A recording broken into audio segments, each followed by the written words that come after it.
Ja, välkomna ska vi vara hit till, vi är i Fröstuna församling. Skål. Ja. Här med mig har jag Jenny som har tjänstgjort som präst här i Fröstuna församling under några år. Och nu ska du gå vidare. Precis. Ja. Och jag har varit med nu på den här avtackningen. Det har varit det idag och nu har vi avnjutit en måltid.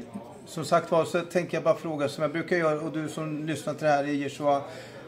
Jag tänker bara höra med dig när det gäller,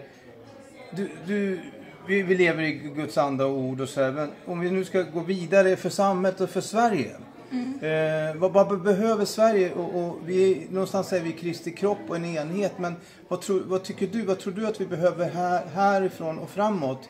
För att växa till och vara du pratar om kärlek och gemenskap idag. Men har du bara något från hjärtat så att vi lever i en tid av mycket runt omkring om oro av det ena och det fjärde. Men att vad behöver vi för att förenas och mötas i den här kärlekens anda? Jag tror att vi behöver be. Bönen är så otroligt viktig. Vi behöver be för varandra och vi behöver be för oss själva. Och jag tänker när vi ber för varandra, då växer ju kärleken till varandra. Bönen är så otroligt viktig.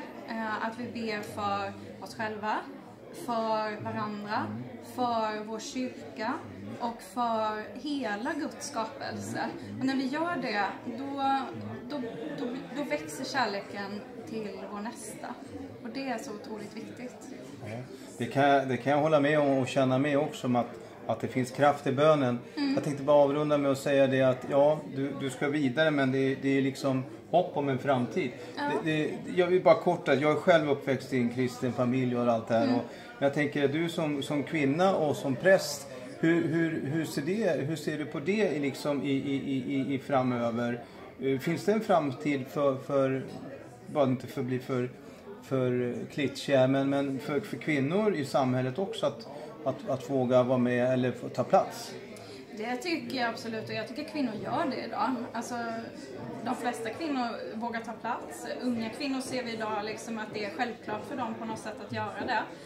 Och där det inte är självklart, där kanske man liksom undviker den typen av miljö. Men jag absolut, och nu när det gäller präster till exempel så är vi fler kvinnor i Svenska kyrkan som är präster än män. Och det är gott att vi får vara både kvinnor och män och att man får ha den könstillhörighet som man har liksom, så att säga. Men att det men jag tänker att kvinnor tar plats. Det tycker jag. Absolut. Ja, jag gillar att höra det. Jag hade nämligen själv en mamma som var präst, så att för mig är det en självklarhet. Jag vet inte om det är det för alla, men har ni hört vad du hade på hjärtat. Jag tackar för det och önskar dig lycka till i fortsättningen. Ja, men tack så jättemycket. Gud välsigna dig. Tack. Amen.